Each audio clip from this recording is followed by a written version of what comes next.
Masechet Baba Batra, Daf Nun Aleph Amud Bet, on va commencer par Nun Aleph Amud Aleph, les 6 dernières lignes de la page. Metive, Lava mina eved veshihrero, mina isha vegersha, en laem alav klum. Maitama, lav mishum de amrinan, legalou yezouze ou debae. La Gemara pose une question à Rav Nachman. Elle lui adresse une objection par rapport au chidouche qu'il avait donné, à savoir qu'un homme qui aurait vendu à sa femme un bien immobilier, la vente est valide. Quel est le chidouche? Il lui a vendu un bien immobilier, la vente est valide, mais c'est évident, pourquoi est-ce qu'on dirait qu'elle n'est pas valide?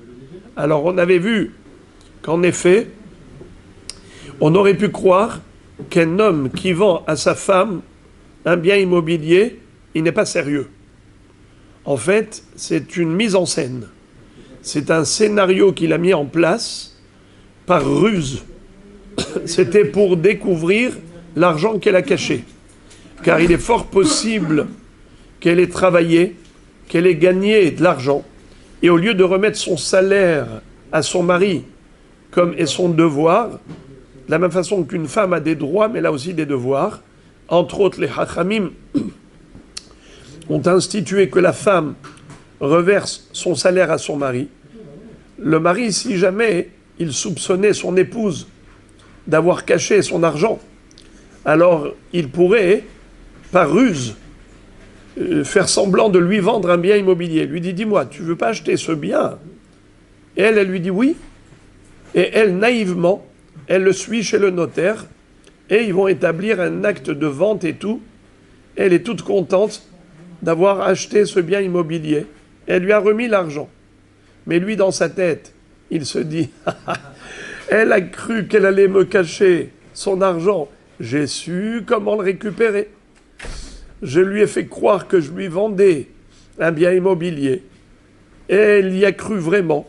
Et elle m'a donné l'argent. Mais cet argent, c'est à moi. C'est à moi. Elle m'a rendu l'argent qui me revient de droit. Donc, en fait, la vente n'en est pas une, car lui n'a pas reçu d'argent. L'argent qu'il a reçu, il prétend que c'est son argent à lui, ce n'est pas son argent à elle.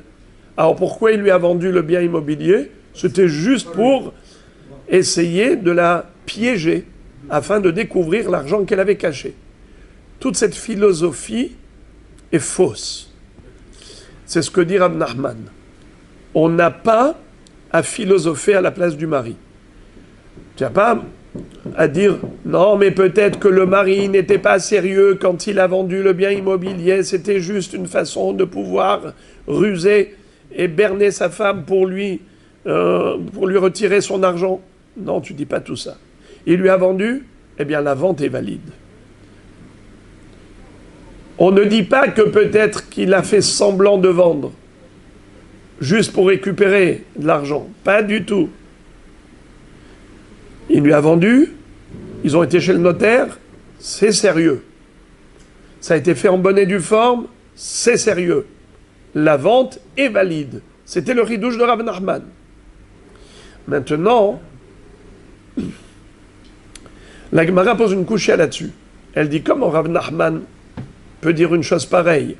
Comme quoi, le mari, quand il vend à sa femme de l'argent, il vend un terrain à sa femme, c'est sérieux, c'est sincère. C'est pas pour aller découvrir l'argent caché. Si c'est vrai, alors comment il peut comprendre la braïta suivante? Rav Nachman ne peut pas contredire une braïta. Rav Nachman, c'est un émora. Regarde ce que dit la braïta. Metive. Lava mina eved veshihrero mina isha vegersha en laem alav klum. Si quelqu'un a emprunté de l'argent à son eved kenaani ou bien à son épouse, même s'il a divorcé, même s'il a libéré le eved kenaani, ils ne peuvent pas lui réclamer l'argent qu'ils ont prêté. Même s'ils ont établi un acte de prêt avec 2 signatures, Et ensuite, ils viennent avec le shtar hov, même après le divorce. À plus forte raison s'il n'y a pas eu de divorce. Elle ne peut pas réclamer. Elle ne peut pas réclamer même après le divorce. À plus forte raison, pas pendant qu'ils sont mariés. Ou un Eved Kenani, même après libération, même après affranchissement, il ne peut pas réclamer son dû. Même s'il a un shtar comme quoi il a prêté de l'argent à son maître. À plus forte raison s'il n'a pas été libéré. Et ce pour quelle raison? La Gemara dit a priori, pourquoi un maître qui a emprunté à son esclave, un mari qui a emprunté à son épouse de l'argent, ils ne pourront pas venir lui réclamer. Mais pourtant, ils lui ont prêté. Et ils ont une preuve qu'ils ont prêté. Ça veut dire quoi ça? En laem alav klum. Ils ne peuvent rien lui réclamer. Et pourquoi pas? C'est quoi ça? C'est du vol manifeste en plein jour. C'est quoi ça? En plus, c'est validé par les Hakamim. Hakamim disent, vous n'avez rien à dire, vous. Madame, vous, toi, avec Kenani, tu n'as rien à demander, tu n'as rien à réclamer. Comment ça? Je lui ai prêté 1 million de shekels. Si la Braïta dit, ils ne peuvent rien réclamer, certainement, c'est parce que le mari ou le maître sont en droit de dire, en fait, quand on a emprunté, c'était pas pour emprunter, ce n'était pas sérieux. C'était juste un moyen de découvrir l'argent qu'ils m'ont volé. Le Eved Kenani, il m'a volé de l'argent. Il a mis de côté. Et je voulais découvrir cet argent. Alors j'ai fait semblant de lui emprunter. T'as pas d'argent à me prêter. En fait, c'est mon argent. Machekana Eved Kanarabo. Ce qu'un Eved a acquis, ça appartient à son maître indirectement. Seulement, il a caché. Alors, pour découvrir l'argent caché, j'ai fait semblant que j'avais besoin d'un prêt. Ou la femme, son argent, elle a travaillé, c'est mon argent. Elle a caché. Qu'est-ce que j'ai fait pour découvrir l'argent caché? Eh bien, j'ai fait semblant de lui emprunter. Je lui ai dit, j'ai besoin d'un prêt, tu peux me prêter. Mais en fait, je n'ai fait que récupérer mon dû. C'est mon argent. J'ai récupéré mon argent. Donc, en effet, Hachamim conforte et confirme cette idée qu'un mari, vis-à-vis de son épouse, si c'est un prêt ou si c'est une vente d'un bien immobilier, c'est pas une vente sérieuse, ce n'est pas un prêt sérieux, c'est juste pour découvrir l'argent caché. Alors comment Rav Nachman a pu dire qu'un mari qui a vendu un bien immobilier à sa femme, la vente est valide? Elle ne devrait pas être valide, puisque la Braïta dit que par rapport au prêt, le prêt n'en est pas un. Et quelle est la philosophie? Quel est l'argument? Pour quelle raison Hachamim dirait une chose pareille? Forcément, c'est parce que le mari voulait juste découvrir l'argent que sa femme a caché. Alors on pourrait dire la même chose pour le prêt.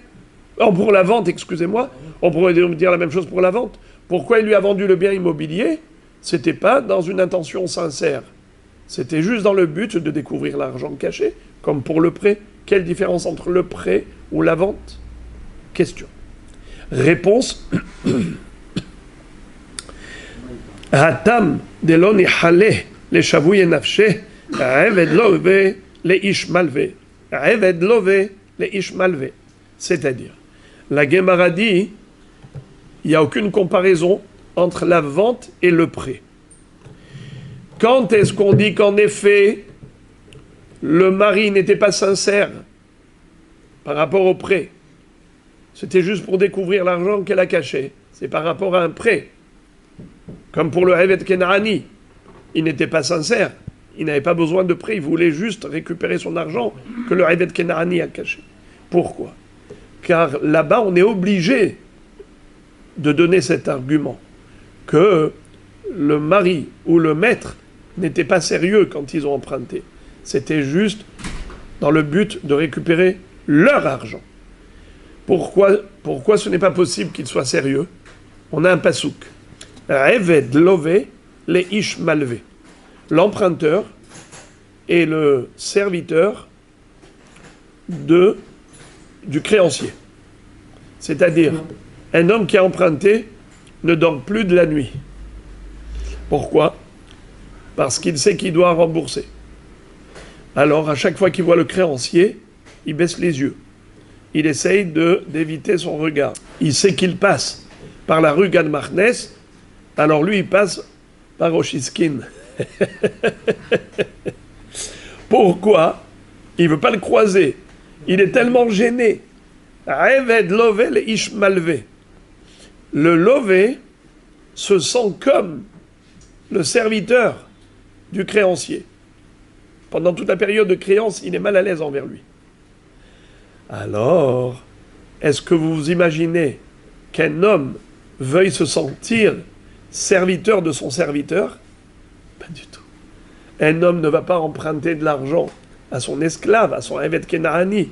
Il n'est pas fou d'avoir après la gêne de se sentir redevable envers lui, de se sentir soumis à son esclave. Il n'est pas fou. Alors là, on dit, alors comment ça se fait qu'il lui a emprunté de l'argent? Pourquoi il n'a pas été emprunté ailleurs? Il n'est pas fou d'aller se soumettre à son Eved. Ah, c'était juste pour découvrir l'argent que son Eved Kenahani a caché. Pour récupérer son propre argent, il a fait semblant de lui emprunter.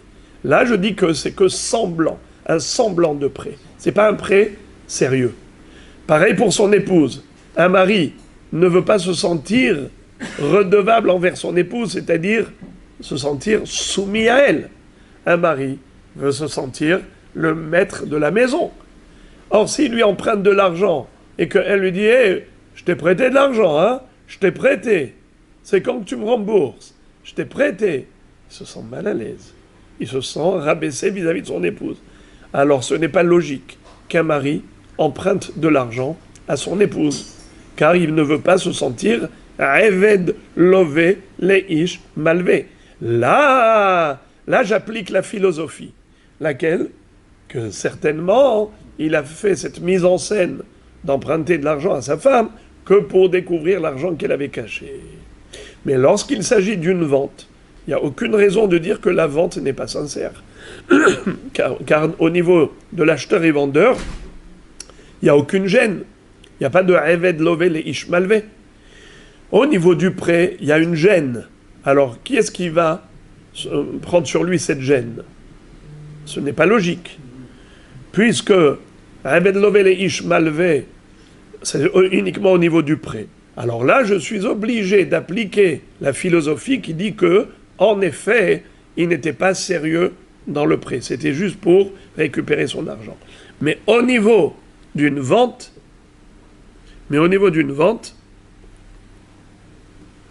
ce n'est pas pareil. Shalach Ravuna bar Avin, amocher sadeh leishto, kanta ou baal ochel perot. Alors, Ravuna bar Avin, maintenant nous donne deux chidushim. Primo, c'est qu'il pense comme Rav Nachman. C'est que amocher sadeh leishto, kanta. Un homme qui vend à son épouse un bien immobilier, la vente est valide. Qui est-ce qui disait que ça? Rav Nachman. Donc, là, Rav Huna bar Avin dit la même chose. D'accord? Quel est le chidouche? Qui est-ce qui se souvient? C'est quoi la pointe de ce chidouche? C'est qu'on ne philosophe pas à la place du mari. Qu'est-ce qu'on ne... On ne dit pas que peut-être le mari, c'était juste pour découvrir l'argent caché. Non, on ne va pas chercher midi à 14h. Il lui a vendu, la vente est valide, point à la ligne. Très bien. On s'en tient à cela. D'accord. Là, ici, c'est pas shoot. Mais maintenant, concentrez-vous. Maintenant, le chidouche numéro 2, c'est ça que maintenant qui va nous intéresser durant tout ce hamoud. Tout ce qu'on va apprendre, c'est chidouche number 2. Écoutez ça. Baal ochel perot. On a une halakha que les terrains, les biens immobiliers qui appartiennent à la femme, eh bien le mari en a l'usufruit. Baal ochel perot. Hagouf la isha, ha perot la baal. Maintenant, qu'en est-il lorsque le mari, c'est lui qui a vendu le champ agricole à madame? Est-ce que maintenant, Est-ce qu'il a l'usufruit ou pas? Ben oui. Ça veut dire, elle lui a donné l'argent pour acheter le terrain, Oui. mais qui est-ce qui exploite le champ? C'est le lui. mari. C'est le mari, vous dites. Très bien. Baal ochel perot. Alors répétons. Premier chidouche, c'est que la vente est valide. Oui. Deuxièmement, c'est qu'il continue d'avoir l'usufruit. Très bien. Béram, mais d'autres rabbanim, qu'est-ce qu'ils disent? Qu'est-ce qu'ils disent? C'est qui les rabbanim? Rabbi Abba, Rabbi Abbahu, Chol Gdolei Hador, et tous les grands de la génération, Amrou, Bematana, Bikesh litnola, Velama katavla leshum mecher, kedel yapot et koha. En réalité, c'était pas du tout sa kavana de lui vendre. Il voulait lui offrir cadeau. Un homme, il vend pas à sa femme. Il lui fait cadeau. Alors pourquoi il a écrit « Je lui vends » les yapot et koha, pour lui donner encore plus de force. Qu'est-ce que ça veut dire lui donner plus de force? Vous vous en souvenez, hier on l'a expliqué. Quelle est la différence entre cadeau et mecher? Entre une vente et un cadeau. C'est la aharayut, la garantie. Par exemple, Réhouven qui a vendu un champ à Shimon. Ensuite, Lévi, le créancier de Réhouven, est venu chez Réhouven, lui dit rembourse-moi, je t'ai prêté de l'argent. Il dit j'ai plus solvable. Il dit alors où est le bien que tu avais au moment où je t'ai prêté? Il était hypothéqué, assujetti au remboursement. Il lui a dit je l'ai vendu à Shimon. Que fait Lévi? Va voir Shimon et il le saisit. Que fait Shimon? Il se retourne contre Réhouven. Il lui a dit tu m'as vendu un bien immobilier qui m'a été saisi, non, rends-moi mon argent. Est-ce qu'il lui doit? Oui, ça s'appelle aharayut, une garantie. Sauf s'il lui a dit clairement, je te vends sans garantie. Mais sinon, jusqu'à preuve du contraire, il y a une garantie. Ça, c'est pour la vente. Mais pour un cadeau, la même histoire que je viens de raconter, mais pas dans un contexte de vente, dans un contexte de cadeau. Réhouven a offert à Shimon un champ. Lévi, le créancier de Réhouven, est venu. Il a saisi Shimon. Il lui a pris ce champ. Il lui a dit, ce champ était hypothéqué. Est-ce que Shimon peut se retourner contre Réhouven pour lui réclamer la valeur? Non. Il n'y a pas de garantie pour un cadeau. Très bien. Mais si il veut tout de même souscrire à une garantie, est-ce que c'est possible? Oui. Eh bien, c'est ce qu'a fait Réhouven quand il a vendu à sa femme, pas il a vendu à Shimon, il a vendu à sa femme, il lui a écrit « Je te vends ce bien immobilier », mais elle n'a pas payé. En fait, c'était juste pour lui offrir cadeau, mais comme il voulait qu'elle se sente encore plus sécurisée, il lui a dit « J'établis l'acte de donation comme un acte de vente. On va employer le verbe vente, le verbe vendre, afin que tu sois sécurisé, que même si un créancier vient un jour te saisir par rapport à ce cadeau, eh bien ne t'inquiète pas, tu peux te retourner contre moi et me réclamer la valeur, je te la reverserai. Donc tu as un cadeau sécurisé.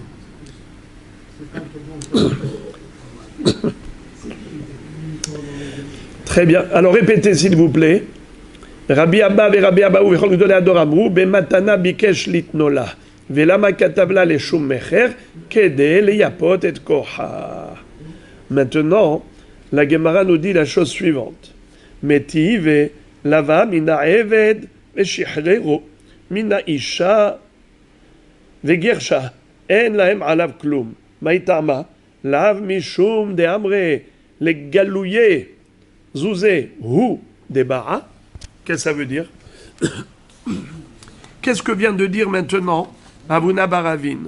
Il a dit que la vente, elle est valable. Il avait dit que la vente est valable et le mari, Ochel Perot. Comment il peut dire que la vente est valable? Encore d'après ceux qui ont dit que c'est un cadeau. Donc, on ne peut pas dire qu'il a voulu découvrir l'argent caché, car il ne lui a pas demandé d'argent. Mais d'après Ravuna qui dit que oui, c'est une vente, Kanta, en tant que nous, en tant que quoi? Que vente. Ça veut dire que c'est un vrai kinyan. Il a été mocher, c'est un vrai kinyan. Mais pourquoi on ne dirait pas que c'était juste pour découvrir l'argent caché? Ça veut dire la même question qu'on avait posée à Rav Nachman, on la repose maintenant à Ravuna Baravin. Et là encore, la réponse était prévisible, la même réponse.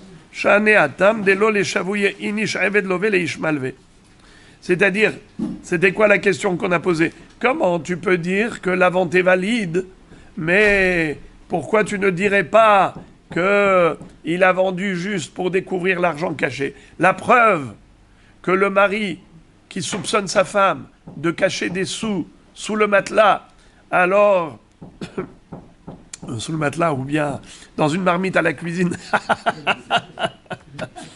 alors, il trouve des astuces pour récupérer son argent. Pourquoi tu ne dirais pas ça? Pourtant, on le dit bien au niveau du prêt.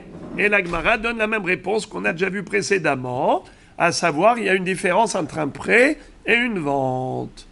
Pour le prêt, en effet, pourquoi on dit que c'était juste pour récupérer son argent qu'il a soi-disant emprunté? Car on n'a jamais vu un mari qui emprunte de l'argent à sa femme ou qui emprunte de l'argent à son Evet Kenani. Pourquoi pas? Parce qu'il ne veut pas se sentir soumis. Il ne veut pas être redevable et soumis, parce qu'on a déjà dit que l'emprunteur est comme un serviteur du prêteur. Alors il ne veut pas que son Evet Kenani soit son maître. C'est son Evet, c'est pas son maître. Il ne veut pas que sa femme soit son maître. Alors il ne va pas emprunter à sa femme. Alors là, je dis pourquoi alors il a emprunté. C'était juste pour découvrir l'argent qu'elle a caché. Mais lorsqu'il s'agit d'une vente, il n'y a aucune gêne de vendre. Alors s'il a vendu à sa femme, je ne vais pas philosopher en disant que peut-être c'était pour qu'elle paye et ensuite il va dire « Ah, tu as caché l'argent » pour découvrir l'argent caché. Non, c'était vraiment de la vente sérieuse et sincère. Donc, en effet, on a répondu exactement comme pour Rav Nachman. On a posé cette question et on a répondu ainsi. Pareil pour Ravuna Baravin qui a dit comme Rav Nachman. On lui a posé la même question et il a répondu de la même façon. Maintenant, vous vous rappelez le Chidush number 2? Qui est-ce qui se rappelle? Deuxième Chidush. Un mari qui vend un bien immobilier à sa femme, Kanta. Alors s'il lui a vendu un champ, est-ce qu'il continue d'avoir l'usufruit? Oui. Bravo. Ravuna Baravin a dit, bien que monsieur a vendu à madame le champ agricole, mais l'usufruit revient à monsieur. La Gemara va nous citer maintenant une mahloket. Amara va mocher sadeli ishto kanta va baal ochel perot. Ravi dit exactement comme Ravuna Baravin. Les deux chidushim. One, la vente du mari à son épouse est valide.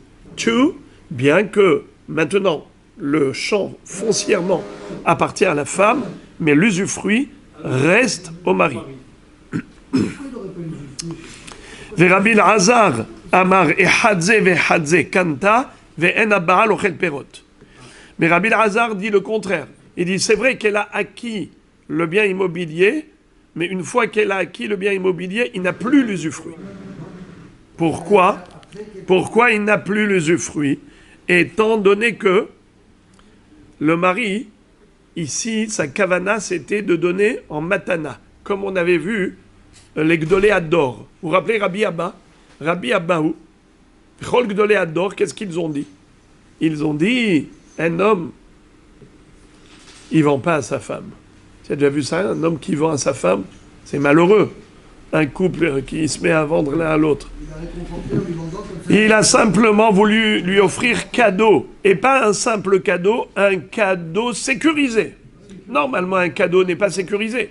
Car si le créancier vient saisir ce bien immobilier de celui qui a reçu le cadeau, eh bien, il n'a que ses larmes pour pleurer. Il ne peut rien faire. Un acheteur peut se retourner contre le vendeur. Il lui dit, écoute, ton créancier m'a saisi le bien. Alors maintenant, je me retourne contre toi. Mais quelqu'un qui a reçu cadeau, qu'est-ce qu'il a à faire? Tu as reçu cadeau, tu n'as pas donné d'argent pour ça. Tu ne peux pas te retourner contre le donneur. Mais dans un cas où le cadeau a été sécurisé avec une garantie, il lui a dit, ne t'inquiète pas, même si un créancier vient te prendre ce cadeau, moi je te reverserai la valeur, à Harayut. Alors, étant donné qu'un mari, quand il vend à sa femme, c'est ça ce qu'il voulait dire. Il voulait dire, je te donne cadeau, mais un cadeau comme une vente, avec sécurité, avec garantie. Si un homme, il donne d'un bon œil à son épouse, alors il n'est plus mesquin. Il ne dit pas, écoute madame, je t'ai offert un cadeau, mais c'est moi qui l'exploite. C'est moi qui ai l'usufruit. Alors ton cadeau, tu te le gardes. C'est quoi ça? Qu'est-ce que tu me donnes un cadeau? Ouais, je le donne. Je le donne et tu continues de manger les fruits. C'est gentil, ça. Ça veut dire, tu prends de ta poche droite et tu mets dans ta poche gauche. C'est sympa, ça. Et qu'est-ce que tu es en train de me bercer d'illusions? Voilà, je te l'ai offert cadeau. Alors on dit comme ça. Si sa kavana, c'est d'offrir un cadeau, ça s'offre de bon cœur. Et si c'est de bon cœur, il lui a offert l'usufruit. Il lui dit, ma chère épouse, je te donne cadeau ce champ agricole. Il est à toi dès à présent. Vas-y, profites-en. L'usufruit est à toi. Ça s'appelle un cadeau. Alors, étant donné que d'après les Gdolé Hador, un homme qui a établi un acte de vente d'un bien immobilier à son épouse, c'est pas une vente sérieuse.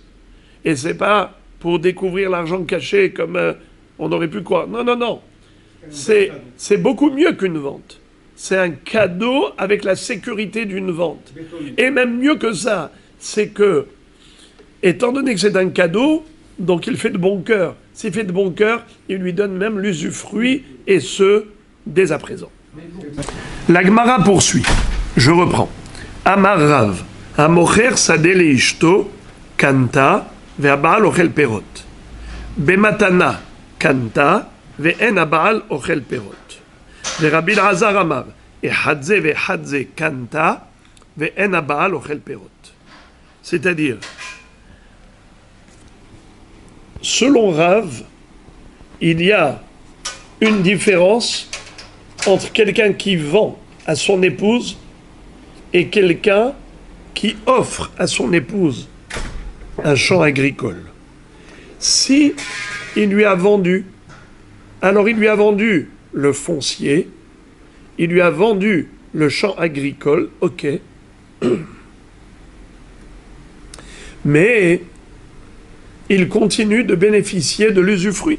C'est son droit. Même si le capital appartient foncièrement à la femme, mais l'usufruit, c'est à lui. Donc quelqu'un qui a vendu à son épouse un bien immobilier, certes, elle est propriétaire du gouffre, du champ lui-même, mais l'usufruit lui revient au mari.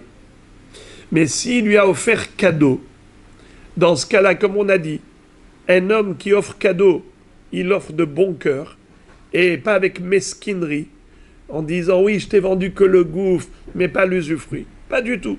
S'il lui offre cadeau, c'est qu'il lui a donné vraiment la totalité, et le gouffre et les pérottes. Donc il ne mangera plus les fruits, c'est-à-dire il n'aura plus le droit de l'usufruit s'il a offert ce champ cadeau à sa femme. C'est qui dit ça? Rav, qui établit un distinguo entre une mechira et une matana. Relisons. Amarav, hamocher sadeh liishto kanta, ve'abaal ochel perot. Exactement comme avait dit Rabuna bar Avin. Bematana kanta ve'en abaal ochel perot. Mais si c'est bematana, étant donné que c'est de bon cœur, alors il lui donne la totalité, et le gouffre et les pérottes. Rabbi Elazar Amar, ehadze ve'hadze kanta ve'en abaal ochel perot. Mais Rabbi Elazar va dire qu'il n'y a pas de différence entre donner cadeau ou vendre. Car même la vente, c'est un cadeau. Alors pourquoi il a employé le verbe vendre? C'est pour la sécuriser, pour lui donner un cadeau sécurisé, que même si jamais le créancier du mari va saisir sa femme, elle pourra se retourner contre son mari. C'est comme ça qu'il a voulu. Alors, puisque sa kavana, c'est de lui donner cadeau, et on a déjà dit que pour un cadeau, il ne se limite pas au gouffre, il lui offre cadeau même l'usufruit immédiatement. Alors, dans ce cas-là, dans tous les cas de figure, que ce soit mecher ou matana, l'usufruit est à la femme immédiatement. Parce que même le mecher, c'est un cadeau. Vous avez compris que cette mahloket entre Rav et Rabbi Elazar, c'est exactement la même mahloket qu'on a vue précédemment entre Rav Huna bar Avin et Gdolé Hador. Rav Huna bar Avin, qu'est-ce qu'il disait? Que Amocher Sadelishto Kanta, Vea Baal Ochel Perot. Mais Rabbi Abba et Rabbi Abaou disaient que non. Bematana Bikesh Litnola, c'était une matana.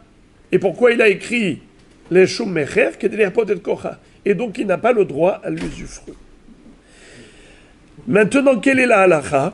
Ravad Rav Hizda, Uvada qui Rabbi Elazar. Rav Hizda, dans son Bet Din, il y avait une fois une femme qui est arrivée avec un avec un shtar, comme quoi son mari lui a vendu. Qu'est-ce qu'il a fait?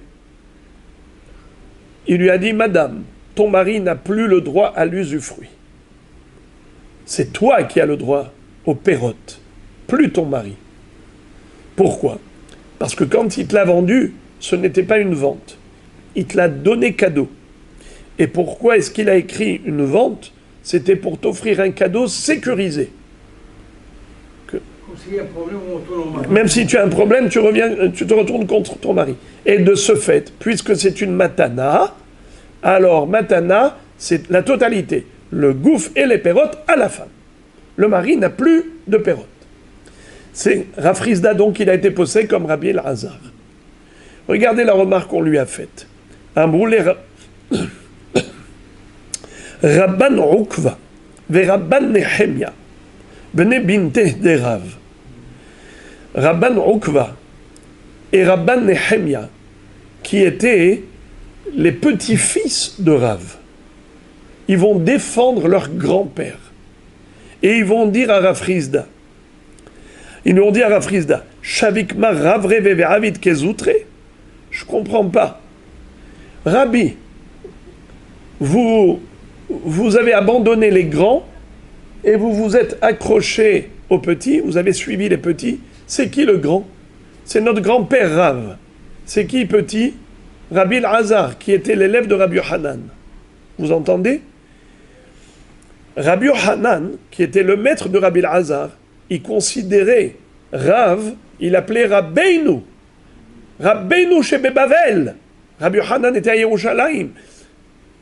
Et Rav était en Babylonie. Et comment il appelait Rabbi Yohanan à Rav? Rabbeinu chez Bavel.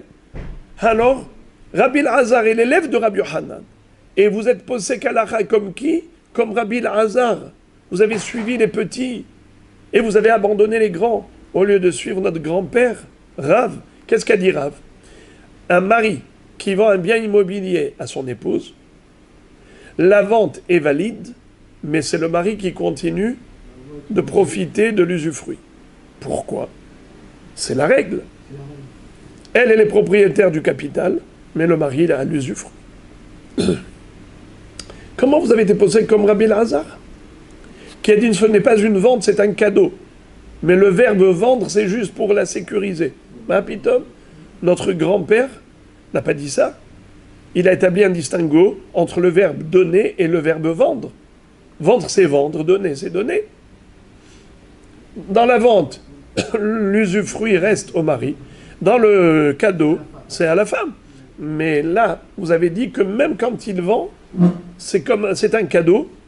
En fait, c'est un cadeau sécurisé comme une vente. Et donc l'usufruit est à la femme. Mapiton. Amar Léou. Rav Hizda a répondu. Anna nami kerav reve avde. Dechiyata rabin amar Rabbi Yohanan. Et hadze ve hadze kanta vena baal ochel perot. C'est-à-dire,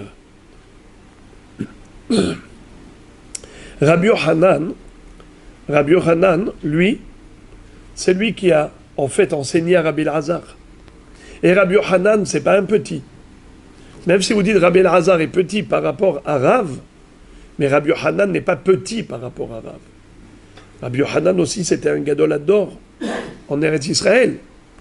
Donc, c'est vrai que je n'ai pas été posé comme votre grand-père Rav, j'ai été posé comme qui? Comme Rabbi Yochanan. Et Rabbi Yochanan, il a dit exactement comme Rabbi Elazar, que Ehadze vehadze kanta ve'en ha'ba'al ochel perot. C'est-à-dire, un mari qu'il donne ou qu'il vende à sa femme, c'est qu'il veut donner cadeau.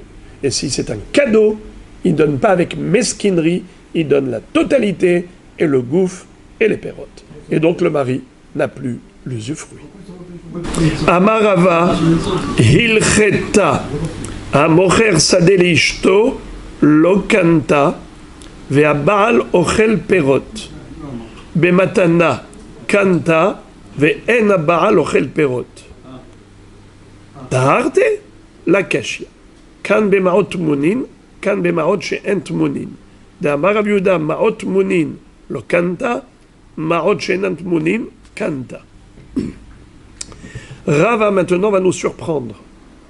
Il va dire que après tous ces débats, la halakha est la suivante. Amocher sadeh leishto lo kanta.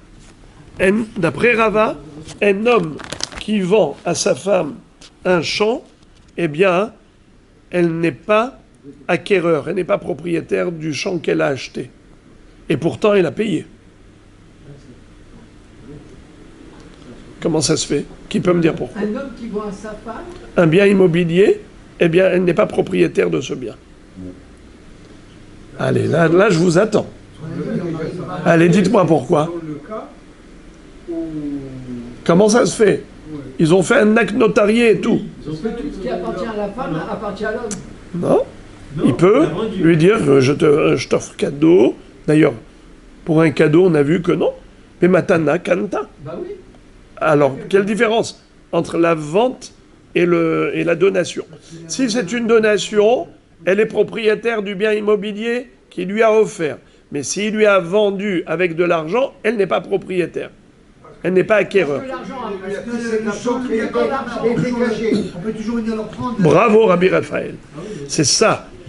C'est qu'on philosophe. On dit en fait, le mari, ce n'est pas du tout classique qu'il vende à sa femme un bien immobilier. S'il a vendu, c'était juste pour découvrir l'argent qu'elle a caché. Il a soupçonné d'avoir mis de l'argent quelque part, un compte épargne, et donc maintenant il voulait récupérer son argent. Il a trouvé le piège, la ruse. Il a dit, je vais faire semblant de lui vendre, elle va venir acheter, elle va me ramener tout son argent, et comme ça je vais récupérer mon argent qu'elle devait me reverser et qu'elle a caché quelque part. Donc c'est la raison pour laquelle, quand un homme vend à sa femme, chose qui n'est pas classique qu'un homme vende à sa femme, c'est qu'en fait il voulait juste découvrir l'argent qu'elle avait caché. Mais s'il lui a offert cadeau, donc là il n'y a pas d'arrière-pensée. S'il lui offre un cadeau, c'est un cadeau. Donc elle est propriétaire. Bematana kanta. Elle est acquéreur de ce cadeau, c'est-à-dire elle devient propriétaire. Ve'en ha'ba'al ochel perot. Et d'ailleurs, le mari ne pourra plus manger les fruits, c'est-à-dire il n'aura plus l'usufruit. Car s'il lui a fait cadeau, c'est pas un cadeau à demi-mesure. S'il fait un cadeau, c'est un cadeau à cœur joie, complet, parfait. Donc il lui donne tout, et le capital, et l'usufruit, et dès à présent. Maintenant, la Gemara va ouvrir une parenthèse par rapport à la première halakha. Qui est-ce qui peut me dire quelle était la première halakha de Rava? Amarava hilcheta amocher sadeh leishto lo kanta ve'aba'al ochel perot. Qui peut me traduire ces deux phrases? Oui, mais deux phrases ici. Je voudrais que vous me traduisiez la totalité de ce que je viens de lire. Je répète. Amarava hilcheta. Rava tranche la halakha et il dit amocher sadeh leishto lo kanta ve'aba'al ochel perot. Elle n'a pas acheté, elle n'a pas acquis. Il y a quelque chose d'incompréhensible. Le candidat, pourquoi pas? Qu'est-ce qui va pas? Qu'est-ce qui va pas? Si la vente, elle n'a pas de façon, elle n'est pas bonne. L'usufruit, il reste la vie tout le temps. Bravo. Si la vente- Kol hakavod. C'est exactement le sens de la question que la Gemara va poser tout de suite. La Gemara va dire Tarte, tu m'enseignes deux choses. Qu'est-ce que ça veut dire deux choses? Deux choses qui sont contradictoires.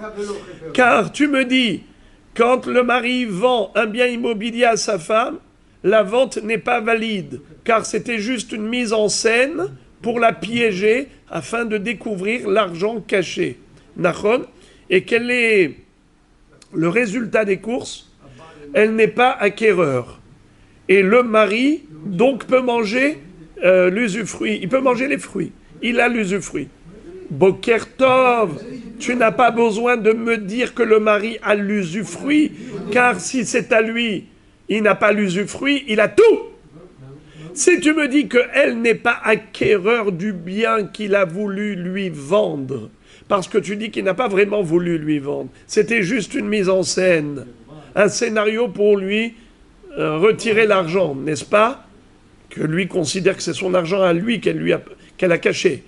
Alors dans ce cas-là, elle n'est pas acquéreur du capital. Si elle n'est pas acquéreur du capital, à qui appartient l'usufruit?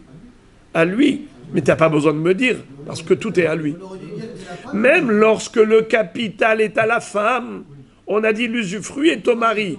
Mais là, le capital est à l'homme. Alors évidemment que tout est à lui. Qu'est-ce que tu as besoin de me dire qu'elle n'est pas acquéreur du capital et le mari a l'usufruit? Mais ne me dis pas le mari a l'usufruit, parce que quand tu dis que le mari a l'usufruit, sous-entendu qu'il n'a pas le capital, donc tu dis une chose et son contraire. Quand tu me dis que la femme n'est pas acquéreur, ça veut dire que le mari est resté propriétaire. Alors ce n'est pas la peine de me dire qu'il a l'usufruit. Alors c'est la couchette d'Agmara.